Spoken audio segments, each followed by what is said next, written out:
ঢাকা শহরের মানুষ কাজের মানুষ ছাড়া চলতে পারে না। কাজের মানুষ না থাকলে বোঝা যায় কত ধানে কত চাল। আমার খালাটা বাড়িতে গেছে ছুটি নিয়ে 3-4 দিন হয়। 3-4 দিনে আমি বুঝতে পারছি কাপড় ধোয়া আর ঘর মোছা কত যে কষ্টের। আসসালামু আলাইকুম, সবাই কেমন আছেন? নিশ্চয়ই ভালো আছেন, আমরাও ভালো আছি। তো এদিকে চলে আসলাম আর একটা রান্নাবান্নার ভিডিও নিয়ে আপনাদের মাঝে। তো দেখেন, এই যে এখানে সকাল সকাল আপনাদের ভাইয়া নাস্তা খেয়ে বাজার করলো, কিছু মাছ আনছে। তো কিছু ইলিশ মাছ আনলো, তারপরে কই মাছ আনছে, ট্যাংরা মাছ আনছে। এই যে ট্যাংরা মাছগুলো বেশ ভালো পড়ছে, বড় বড় সব মাছই ভালো পড়ছে, তবে ট্যাংরা মাছটা একটু ভালো ছিল। আর এদিকে ইলিশ মাছের ডিম আর ফেটিও আছে।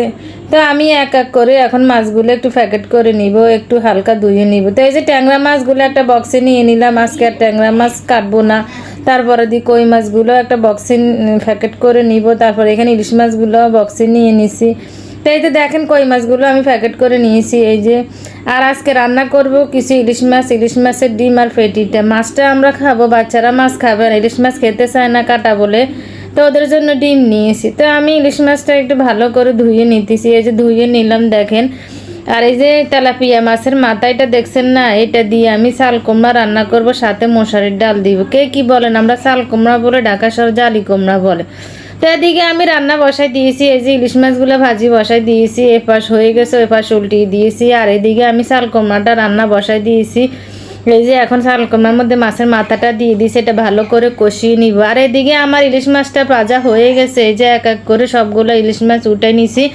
আর এই তেলের মধ্যে আমি এখন ইলিশ মাছের ডিমটাও ভেজে নিব।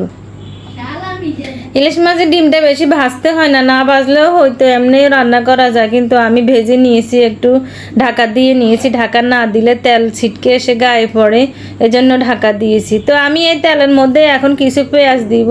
পেঁয়াজগুলো নরম হলে তারপর বাকি মশলাগুলো দিয়ে দিব।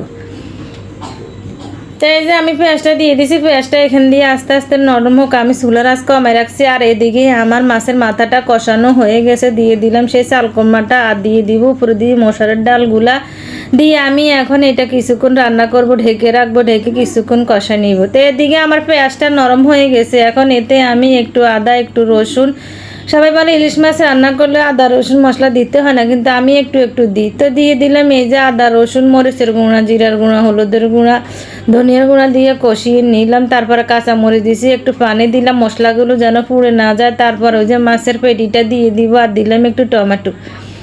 এখন ভালো করে কষিয়ে নিব, নিয়ে মাছের পেটিটা দিয়ে দিব। আগে মাছের পেটিটা একটু ভালো করে কষিয়ে নিব, কষিয়ে তারপর মাছগুলা দিয়ে দিব। এখন এভাবে কিছুক্ষণ রান্না করব। এদিকে আমার চাল কুমড়াটা কষানো হয়ে গেছে, এই যে দেখেন।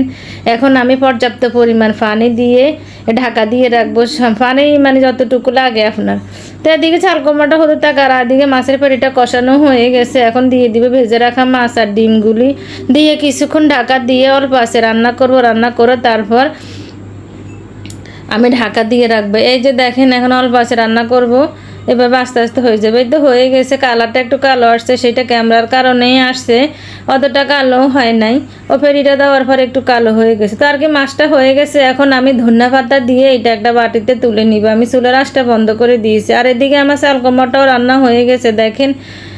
চাল কুমড়াটা এখন চাল কুমড়ার মধ্যেও আমি একটু ধনিয়া পাতা দিয়ে চুলার আঁচ বন্ধ করে দিব। তো আজকের ভিডিও এখান পর্যন্ত। ভিডিওটি কেমন লাগছে সবাই কমেন্টস করে জানাবেন। সবাই আমাদের জন্য দোয়া করবেন, আমরাও সবার জন্য দোয়া করি। সবাই ভালো থাকবেন, সুস্থ থাকবেন। সবাইকে আল্লাহ হাফেজ।